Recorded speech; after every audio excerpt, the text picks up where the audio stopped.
Bonsoir à tous. Malades, chômeurs, allocataires en tout genre, la chasse aux abus est semble-t-il ouverte. Le modèle social français est en crise et on cherche des moyens pour le sauver, des moyens ou des coupables. La question est posée, notamment après le récent discours de Nicolas Sarkozy, relayé depuis par ses ministres. Ces propos tenus dans un contexte de crise économique ont marqué alors que les syndicats ne manquent pas de rappeler que les déficits ont bon dos pour justifier la régression sociale. Alors, qui sont les vrais fraudeurs et qui minent effectivement le système? Voilà le thème de ce débat en direct dont je vous présente les invités. Roselyne Bachelot, ministre des Solidarités et de la Cohésion sociale, Marisol Touraine, députée socialiste, présidente du Conseil général d'Indre-et-Loire en charge des questions sociales et de la santé au sein de l'équipe de campagne de François Hollande, Bernard Thibault, secrétaire général de la CGT, Louis Alliot, vice-président du Front National et directeur de campagne de Marine Le Pen, Jacques Millard, député maire UMP de Maisons-Laffitte dans les Yvelines, par ailleurs membre de la droite populaire, et enfin François Soulage, qui est le président du Secours catholique. Qui fraude, qui profite. Dernière déclaration, celle de Claude Guéant, le ministre de l'Intérieur, qui hier, sur Europe 1, a clairement visé certains étrangers. Louis Alliot, cette grande offensive contre la fraude des étrangers, est-ce que vous pensez que c'est un signal pour vos électeurs? Oui, nous pensons que M. Guéant est en campagne électorale.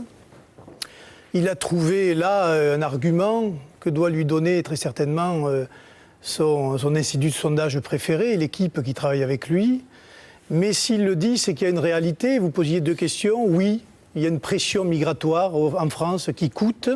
Et oui, il y a une filière de l'immigration qui fraude et qui demande à être démantelée. De ce point de vue-là, il a raison. Mais le plus grand fraudeur dans l'histoire, c'est M. Guéant. Parce que l'UMP, avec M. Sarkozy et M. Guéant, gère le pays depuis maintenant 5 ans.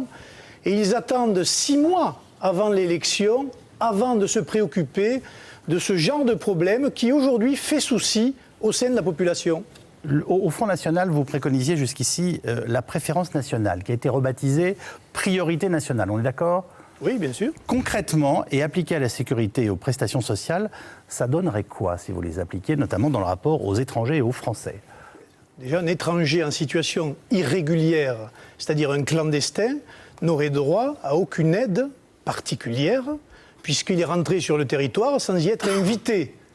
Et donc il serait invité justement à repartir dans son pays d'origine. Et pour le reste, la priorité des emplois, des aides sociales serait réservée aux citoyens français. Malade, on le laisse mourir? Je me permets de poser des questions.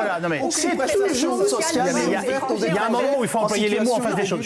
Écoutez, Madame Bachelot, enfin. Mais aucune prestation sociale n'est ouverte aux étrangers en situation irrégulière. C'est une condition pour toucher les allocations familiales, pour toucher le RSA, pour toucher le minimum vieillesse. Donc il y a une préférence nationale aux aides sociales.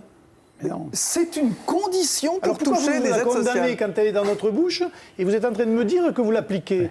Mais nous, je n'ai jamais condamné. Oui, je voudrais juste qu'on ne confonde pas. Ne racontez pas ça. C'est ce que vous venez de dire. C'est inscrit dans tout le code de l'action sociale et de l'aide sociale.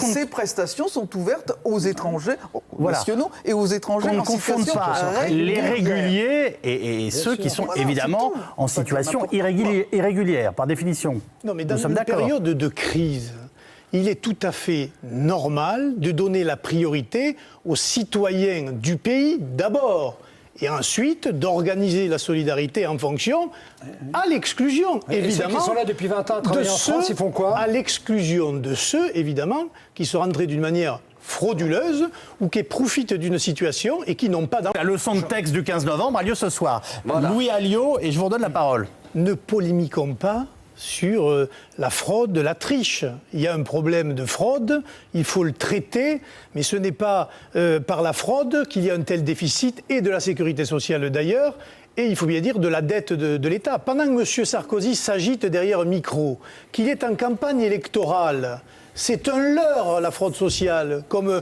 M. Guéant avec son immigration, parce qu'on ne parle pas du reste.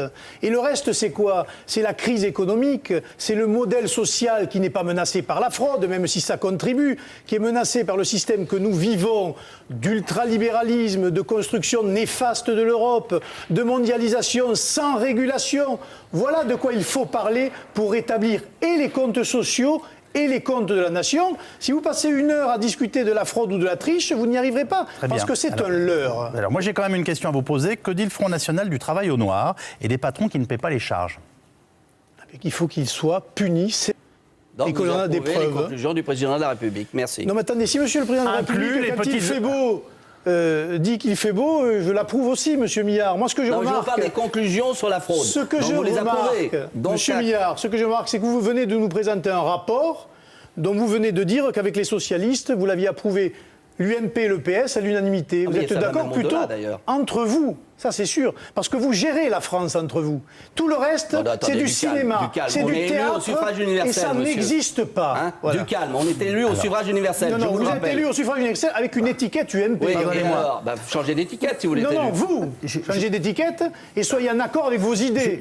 Parce que se faire élire sur vos idées en appliquant le programme des Écoutez, autres, c'est ça pas la regarde peine. mes électeurs. Jusqu'à présent, ils m'ont élu. Je vais aller au bout de la mienne. Si vous êtes content de la situation de la Louis France, Alliot. Je n'ai pas dit que j'étais Louis content de la Alliot, situation. je vais aller au bout de la Très mienne. satisfait.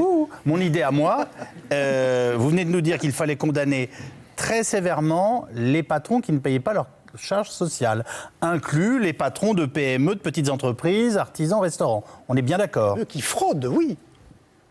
On vous entend avez pas dit la beaucoup fraude. intervenir sur ce domaine. Donc oui, absolument, pour ça que j'insiste. Mais évidemment. C'est clair à vos yeux. Mais la loi, elle est faite pour tout le monde de la même manière. Nous sommes d'accord. Louis Alliot là-dessus. Oui, sur les paradis fiscaux.